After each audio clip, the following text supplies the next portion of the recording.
Okay, everybody, Mike with Food L.A. So here we are. We've have the designers here with the big plan, and then we've got the plants that have gone in. Now we're at the stage where we're installing the drip irrigation to the California friendly natives and food forest. We've got the pineapple guava tree here.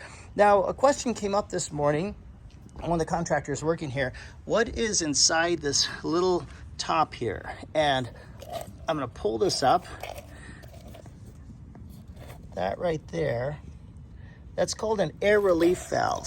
And what happens is that whenever you have drip irrigation, drip is like a big balloon underneath the ground. And when the timer says turn on, the water pressure goes into this little hose, and there's a lot, it's all filled up with air. Well, the problem is that all this is held together with pressure joints. There's no glue. And so when the water turns on at a high velocity, just for a split second, it's a shock to the system, and it's a jolt, and it's a shock to the joints. And so that air relief valve allows it to release the extra air in the system so that that jolt doesn't happen. And so basically it will ensure that this system is going to last for many decades.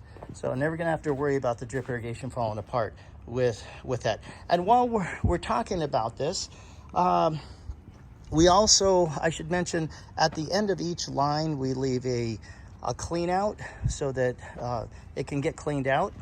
And we also, if you notice, these plants, it's like, wait a minute, somebody didn't plant them all the way. Well, that was done on purpose. We specifically leave them higher because guess what? We're not going to leave the place looking like this. We're actually going to put this really thick layer of mulch, and so we don't want the mulch composting our plants, and so we actually leave the plants a little bit higher and leave the mulch away from the plants, and then we're going to plant ground cover in afterwards. But this area right here has already been done. It's been mulched in. Look how beautiful that is. And we have yet to get the back area here. So once you put mulch, or you do the drip irrigation, then you mulch it. So it looks like that. So it looks just absolutely stunning. The passion vines here, there's going to be DG that's going to come in here tomorrow, decomposed granite, gray color. So we want to, we left out there's going to be some posts that are here. So posts are going to go on top of the pergola. But giving you some ideas on how things are done right in the world of drip irrigation. And yeah, this is really cool.